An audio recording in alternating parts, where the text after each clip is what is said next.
Hello friends, welcome to my channel and आज हम आपके लिए एक इंस्पिरेशनल स्टोरी लेकर आए हैं। तो शुरू करते हैं।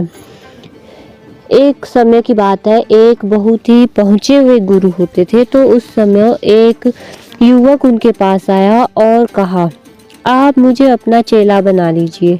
बुढ़ापा आ रहा है, यह सोचकर उन्होंने उसे चेला बना लिया।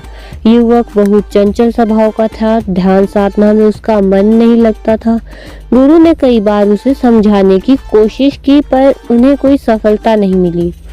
उसने एक दिन गुरुदेव से कहा, मुझे कोई चमत्कार सिखा दीजिए।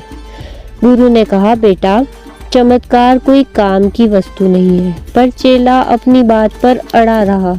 जिद के सामने गुरु जी को झुकना पड़ा।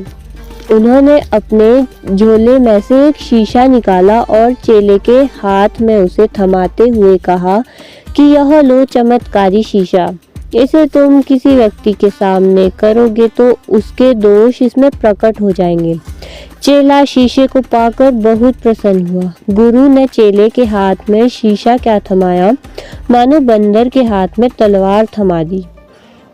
कोई भी व्यक्ति उस आश्रम में आता, चेला उसके सामने उस शीशे को घुमा देता। फलतः उसकी कमजोरियां उसमें प्रकट हो जाती और चेला उनका दुष्प्रचार शुरू कर देता। गुरुजी अब सारी बात समझ गए। एक दिन उन्होंने चेले से कहा, एक बार शीशा अपनी ओर भी घुमाकर देख लो। इससे स्वयं का परीक्षण हो जाएगा कि आश्रम में आकर अपनी साधना से तुमने कितनी प्रगति की है। चेले को बात जची। उसने फौरन शीशा अपनी ओर किया, लेकिन देखा कि उसके भीतर तो दोषों का अंबार लगा हुआ है। शर्म से उसका चेहरा लटक गया। वो तत्काल गुरु के चरणों में गिर पड़ा और अपनी भूल की क्षमा मांगते हुए बोला, आज से मैं दूसरों के दोष देखने की भूल नहीं करूँगा।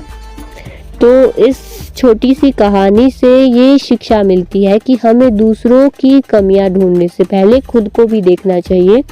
इस दुनिया में कुछ भी परफेक्ट नहीं है, कोई भी इंसान परफेक्ट नहीं है, सब में कमियां होती है। बट दूसरों के दोषों की गिनती करने से पहले खुद के दोष देखने चाहिए और अगर हो सके तो अपनी गलतियों को सुधारने की कोशिश भी करनी चाहिए। और वो कहा भी जाता है कि बदलाव की शुरुआत हमेशा खुद से होती है।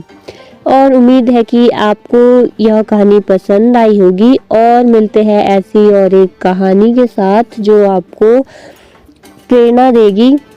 शुक्रिया, सकारात्मक सोचें और खुश रहें।